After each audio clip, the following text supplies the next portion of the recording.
सियासी मैदान की हर बड़ी खबर से आगाह रहने के लिए हमारे चैनल आजाद सियासत को सब्सक्राइब करें और बेल आइकन को प्रेस करें। बिस्मिल्लाहिर्रहमानिर्रहीम। आजाद डिजिटल वीलॉग के साथ मैं हूं अजहर जावेद। पाकिस्तान और भारत के दरमियान जंग के बाद से आलमी मंजरनामा तब्दील होता जा रहा है। आलमी सतह पर पाकिस्तान को एक सीरियस प्लेयर के तौर पर लिया जा रहा है। जब से पाकिस्तान ने 6 भारतीय तैयारे गिराए और पाकिस्तान ने भारत के अंदर घुस के मारा है, उसका दिफाई सिस्टम मफलूज किया है, उसके बाद से दुनिया भर से पाकिस्तान को जो पजीराई मिली है और सफारती कामयाबियां मिल रही हैं, उसका सिलसिला जारी है। भारतीय मीडिया इस वक्त पाकिस्तान फोबिया का शिकार है। अगर आप उनको देखें तो उनके ऊपर, उनके टीवी पर सिर्फ एक चीज चल रही है, वो एंटी पाकिस्तान प्रोपेगेंडा चल रहा है। वो पाकिस्तान को डिस्कस कर रहे हैं, पाकिस्तान के दिफाई निजाम को डिस्कस कर रहे हैं। उनके जो वो डिस्कस कर रहे हैं वो चाइना के हवाले से डिस्कस कर रहे हैं कि जी पाकिस्तान को मजीद जो चाइना की तरफ से JF-35 और जो दिफाई सिस्टम है उस हवाले से बात हो रही है। पाकिस्तान और चाइना के जो दिफाई जो इश्तराक है उस पर बात हो रही है। पाकिस्तान के अंदर जो पाकिस्तान ने कामयाबी हासिल की है, JF-17 थंडर सेल कर रहा है पाकिस्तान मुख्तलिफ ममालिक पे को, उस पे बात हो रही है। फिर भारतीय प्रोपेगेंडा पाकिस्तान के खिलाफ जो कर रहा है बराबर, वो भी एक नई जो आप कह सकते हैं इंतहा को छू रहा है, और वो झूठा फेक प्रोपेगेंडा, क्योंकि भारत की मीडिया की क्रेडिबिलिटी इंटरनेशनल लेवल पे बुरी तरह मुतासर हुई है। कोई भी इंटरनेशनली इसको अब सीरियस नहीं ले रहा।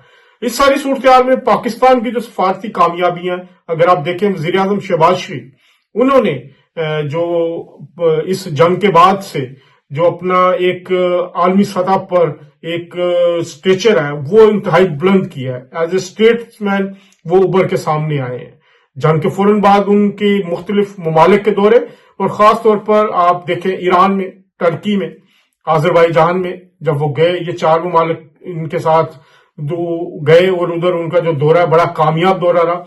टर्की खड़ा रहा पाकिस्तान के साथ, ईरान के ताल्लुकात बहुत बेहतर हो चुके हैं, आजरबाईजान पाकिस्तान के साथ खड़ा है। फिर उसके बाद जो सबसे बड़ा एक और धचका पहुंचा इंडिया को, वो पाकिस्तान के वजीर आजम और फील्ड मार्शल सैयद आसिम मुनीर का दौरा सऊदी अरब था। जो सऊदी अरब के दौरे में वजीर आजम और फील्ड मार्शल को इज्जत मिली, वो बहुत कम लोगों को मिलती है। वली अहद शहजादा मोहम्मद बिन सलमान ने वजीर आजम शहबाज शरीफ को मेहमान खुसूसी बनाया और उनकी गाड़ी तक चलाई। तो अब वजीर आजम अगले चंद दिनों में मजीद दौरे कर रहे हैं। मिडल ईस्ट में कतर और UAE के दौरा मुतवक्के है। उसके बाद उनका चाइना का भी, उससे पहले या उसके बाद चाइना का दौरा, फिर उसके बाद यूरोपीय ममालिक में भी सुना कि वो आ रहे हैं। सारी सूरत हाल में भारत परेशानी का शिकार है। उसने जो आलमी डिप्लोमेसी के लिए 7 वफूद जो मुख्तलिफ ममालिक में भेजे थे, वो बुरी तरह नाकाम हुए। कोई उनकी बात सुनने को तैयार नहीं है और वो डिप्लोमेसी फेल हुई है। इस सारे जो एक्सरसाइज थी उनकी, उसको भारत के अंदर भी तनकीद का निशाना बनाया जा रहा है। हम देख रहे हैं कि शशि थरूर की वीडियोज आ रही हैं, वो गाना गा रहे हैं और मुख्तलिफ तकारीब को एंजॉय कर रहे हैं। इसी तरह दूसरे भी जो वफूद गए हैं वो किसी किस्म का कोई इम्पैक्ट बनाने में कामयाब नहीं हो सके। जबकि दूसरी तरफ पाकिस्तान का जो सफारती वफ्द था, जो Bilawal Bhutto Zardari chairman People's Party, उनके वफ्द, उनकी क़यादत में पहले अमेरिका गया।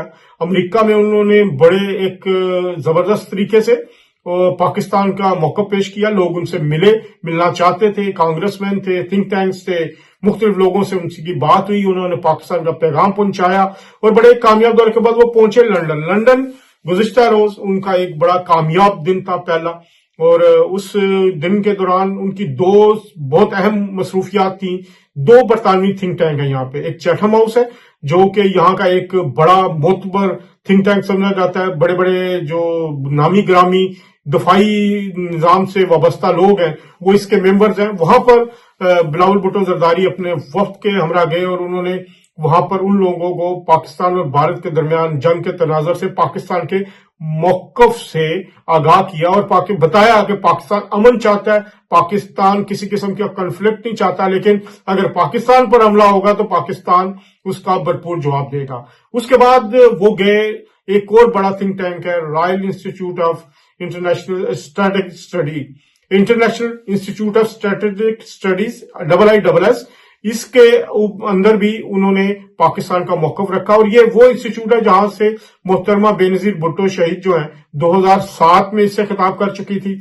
उसके बाद प्रेसिडेंट आसिफ अली जरदारी भी इससे खिताब कर चुके थे। ये बड़ा एक मोतबर यहाँ पर थिंक टैंक है जिसके बड़े अहम मेंबर्स हैं। तो वहां पे भी उन्होंने खुलकर पाकिस्तान के हवाले से बात की, उन्होंने भारत के हवाले से बात की कि वो इंटरनेशनल टेररिज्म में मुलव्वस है, वो बलूचिस्तान में टेररिज्म कर रहा है, और जो सिख लीडर्स कनाडा में हो, अमेरिका में हो, ऑस्ट्रेलिया में हो, उनको मरवाने के लिए भारतीय स्टेट इस्तेमाल हो रही है। तो बड़ा एक कामयाब और प्रोडक्टिव उनका ये दौरा था इस IISS का। उसके बाद गए बिलावल भुट्टो जरदारी, जो उनकी एक अहम जो मीटिंग थी बरतानवी पार्लियामेंट में, बरतानवी अराकीन पार्लियामेंट से मिले, उन्होंने वहां भी उनको अपना जो है वो मौकफ बताया, पाकिस्तान का मौकफ बताया। तो बड़ी एक जबरदस्त किस्म की उनकी इंगेजमेंट रही। और सबसे बड़ी एक इंगेजमेंट थी अंडर सेक्रेटरी, जो फॉरेन सेक्रेटरी है, अंडर फॉरेन सेक्रेटरी हिमेश फॉक्लर, उनसे मुलाकात थी फॉरेन एंड कॉमनवेल्थ ऑफिस में। वो वजीर खारजा डेविड लेमी के बाद वो पाकिस्तान के मामलात को वही देखते हैं। तो वो भी बड़ी एक जबरदस्त मुलाकात रही। बरतानवी हुकूमत को उन्होंने अपने पाकिस्तान के मौकफ से बताया, जो डेलीगेशन था उसने सब ने पाकिस्तान के बारे में ब्रीफ किया। तो ये एक बड़ी पॉजिटिव डेवलपमेंट थी। उसके बाद आज सुबह वो स्पीकर हाउस ऑफ का जो कॉमन्स है उनसे मिले हैं, पार्लियामेंट का उनका दौरा था पूरे वक्त का, और इसमें एक बड़ा अच्छा और पॉजिटिव रिस्पांस मिला है।